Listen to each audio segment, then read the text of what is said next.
तो फ्रेंड्स जल्दी से ये डिस्क्लेमर पढ़ हेलो फ्रेंड्स जल्दी से ये डिस्क्लेमर पढ़ लीजिए और अब हम आगे अपना वीडियो शुरू करते हैं। तो ये देखो, ये है हमारा निफ्टी का चार्ट। तो अभी हम देखते हैं फ्राइडे को मार्केट ने कैसे मूव किया, उसके बाद हम प्रेडिक्शन करेंगे या जानने की कोशिश करेंगे कि मंडे को मार्केट क्या कर सकती है। तो ये 13th यानी 13th ऑफ दिसंबर फ्राइडे को, आज संडे है, 13th ऑफ दिसंबर फ्राइडे को ये 9:15 की पहली कैंडल है। बहुत बड़ी रेड कैंडल बनाई, बहुत ज़्यादा वॉल्यूम के साथ मार्केट डाउन आई और तकरीबन 10:30 बजे के बाद जब वॉल्यूम और कैंडल एक साथ दोनों मैच हो जाती है, this is the indication of the positive side of the movement. तो उसके बाद मार्केट ने बढ़ना शुरू करा। दिस इज़ 15 मिनट चार्ट, एक बार ध्यान से देखना। गोल्डन क्रॉस ओवर बनाया और अपनी मूविंग एवरेज का बेस लेते हुए मार्केट सीधा ऊपर जाती रही। अगर इसकी क्लोजिंग देखोगे, लास्ट कैंडल की क्लोजिंग देखोगे तो बिल्कुल अपने हाई के पास मूविंग कैंडल जो है वो क्लोज हुई है। वॉल्यूम भी बहुत ज़्यादा ग्रीन है। इसी से साफ पता चल रहा है कि सेलर ने जिस रेट पे बेचना चाहा, बायर ने उस रेट पे निफ्टी फ्यूचर को ख़रीदा है। तो ये अपने आप में एक पॉजिटिव इंडिकेटर है। अगर डे वाइज कैंडल देखें तो डे वाइज कैंडल देखो, ये this is the last candle, day candle. Volume देखो कितनी हाई वॉल्यूम है, साफ मार्केट मंडे को ऊपर है। यहाँ पे भी नीचे की विक बड़ी है, ऊपर की विक छोटी है। मार्केट अपने हाईएस्ट पॉइंट पे बंद हुई है। इसका मतलब भी साफ साफ दिख रहा है, सेलर ने जिस रेट पे अपना सामान बेचना चाहा, बायर ने उस रेट पर निफ्टी को ख़रीदा है फ्यूचर्स में। अब फ्यूचर पे ही चलती है मार्केट, कैश मार्केट में तो चलती गई। अब बैंक निफ्टी का एक बार 15 मिनट का चार्ट देखो। बैंक निफ्टी का 15 मिनट चार्ट भी 99% सेम है निफ्टी की तरह। पहले बैंक निफ्टी डाउन आया, फिर से देखो नेगेटिव पॉजिटिव वॉल्यूम के साथ कैंडल का मिक्सअप हुआ। उसके बाद धीरे धीरे मार्केट ने बढ़ना शुरू करा, गोल्डन क्रॉस ओवर बनाया, नीचे की विक बड़ी है, ऊपर की विक छोटी है। अपने हाईएस्ट पॉइंट के बाद बेचना कैंडल अपनी क्लोज हुई है। सेलर ने जिस रेट पे बेचा, बायर ने बहुत कम बार्गेनिंग के साथ उस रेट पर बैंक निफ्टी का फ्यूचर भी बाय किया है। ये भी अपने आप में एक पॉजिटिव इंडिकेटर है।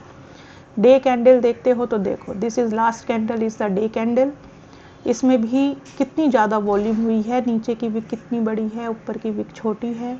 फिर से सेलर ने जिस रेट पे बेचा, बायर ने उस रेट पे ख़रीदा है। ये पॉजिटिव इंडिकेटर है। लेकिन क्या यही सच है जो दिखाई दे रहा है? तो 2 पॉइंट है यहाँ पे सोचने के। एक तो पैराबोलिक सार नेगेटिवली ऊपर से ऊपर है।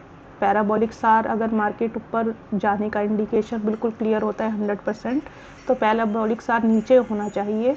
जहाँ पे थोड़ा रिस्की चीज़ होती है कि सेलर अपना दबाव बना सकते हैं, वहाँ पैराबोलिक सार ऊपर आ जाता है। दूसरा, अगर FII DII की एक्टिविटी देखोगे ऑन फ्राइडे, तो कैश में तो कुछ काम ही नहीं हुआ। FII कैश मार्केट देखो कितना छोटा कैंडल है। DII ने बेचा है, FII ने खरीदा है। जितना भी काम हुआ है वो इंडेक्स ऑप्शन में हुआ है। तो ये कोई लंबी तेज़ी या मीडियम टर्म तेज़ी के सिग्नल्स नहीं है। और उससे पहले थर्सडे को, this is Thursday 12 December, FII DII ने बेचा था ऑप्शंस को और उसके बाद फ्राइडे को कवर अप कर लिया। तो कोई लॉन्ग या मीडियम तेज़ की तेज़ी नहीं होगी इधर। हाँ, ये है कि मार्केट तेज है, छोटा मोटा ट्रेड करके अपना शॉर्ट टर्म ट्रेड लो और उसी दिन इंट्राडे में पैसे निकाल लो। अब हमने जो किया था फ्राइडे को, हमने इंडसइंड बैंक, एक 600 का लॉट है ये। इंडसइंड बैंक ने एक बार चार्ट ये देखो चार्ट, दिस इज़ 13/9/15 पहली कैंडल। फ्यू 2-3 मिनट्स में ही इंडसइंड बैंक ने डेथ क्रॉस ओवर दिखा दिया था। हमने 996 के 7 के आसपास हमने इसे बेचा था। 15-20 रुपये हमें मिले थे। 600 का लॉट था, जहाँ पे हमें 15 रुपये मिले, हमने इसको निकाल दिया। ये निफ्टी 50 के हैं, इसमें ज़्यादा तेज़ी या ज़्यादा गिरने का इनका बीटा जो भी होता है 1-2% से ज़्यादा का, 1% से 2% से ज़्यादा का बीटा नहीं होता। तो इसलिए इसमें रिस्क भी इतना नहीं होता, क्योंकि निफ्टी 50 के स्टॉक्स हैं, तो ये कितना गिरेंगे और कितने ही बढ़ जाएंगे, दोनों चीज़ें होती हैं। ऐसा नहीं कि आप एक ही दिन में लाखों कमा लोगे, एक ही दिन में लाखों गवा दोगे, ऐसा नहीं होता भाई। अपना थोड़ा सा अपना पॉकेट मनी निकालो और बाहर आ जाओ, सिंपल सा है। निफ्टी 50 के स्टॉक है, कोई ज़्यादा रिस्की नहीं होते, इसलिए हम सिर्फ निफ्टी 50 के फ्यूचर्स पे ही ध्यान देते हैं। एक मैंने कॉल दी थी कैश में, सिंपल सी है, एक कॉल फ्यूचर की जाती है और एक कोशिश करते हैं कि एक कॉल निकाल लें। कोई ज़रूरी नहीं होता, हर दिन कॉल मिलती भी नहीं, कभी कभी एक कॉल से ज़्यादा भी मिलती हैं, पर करते नहीं क्योंकि शायद जो कमाया है वो भी चला जाए। तो क्रिसिल की एक कॉल हमने दी थी तकरीबन जब ये अपने मूविंग एवरेज का बेस ले रहा था। ये 9:15 की कैंडल है। पहली रेड कैंडल बनाई थी, ग्रीन कैंडल, लॉन्ग कैंडल्स बनाई हैं, देखो कितनी बड़ी लॉन्ग कैंडल्स बनाई हैं, कितना ज़्यादा वॉल्यूम है। और उसके बाद कंसोलिडेटेड फेस में जब ये आया क्रिसिल का शेयर तो तकरीबन 5731 पर, ये लिंक्डइन अभी चल रही 5731 पर हमने क्रिसिल का कॉल दिया था। और 5735 पर तकरीबन जब 100 रुपये मिले थे तब हमने मैसेज कर दिया था कि सेल कर दो। कुछ लोगों ने बेच दिया था क्योंकि बढ़ रहा था, तो कुछ लोगों ने 10-20 रुपये बाद में बेचा। तो इसमें अगर 5-5.5 लाख रुपए लगा के 100 शेयर भी खरीदते तो आराम से 12-15 हज़ार रुपये इसमें मिले थे लोगों को। तो क्या बुराई है ना, कुछ घंटों में, कुछ बल्कि 1 घंटे में अगर 5 लाख पे 10,000 भी कमा लो तो कोई बुराई नहीं है। कैश का शेयर है, क्रिसिल है। अगर बाई चांस ये ट्रेड उल्टा भी जाता तो डिलीवरी ले लेते, 2-4 दिन में बढ़ जाता, क्योंकि ये कोई ऐसा हो नहीं सकता कि हफ्ता 10 दिन से ज़्यादा ये शांत पड़ा रहे, इसमें ऑपरेटर आएंगे ही आएंगे। तो ये सारा फ्राइडे का था। अब जो कुल मिला के बात है कि मंडे के लिए फिर से हम एक बार देख लेते हैं। तो मंडे को अगर देखें निफ्टी, एक बार फिर से बता देती हूँ, ये निफ्टी का चार्ट है। वीकली चार्ट भी देख लेते हैं एक बार।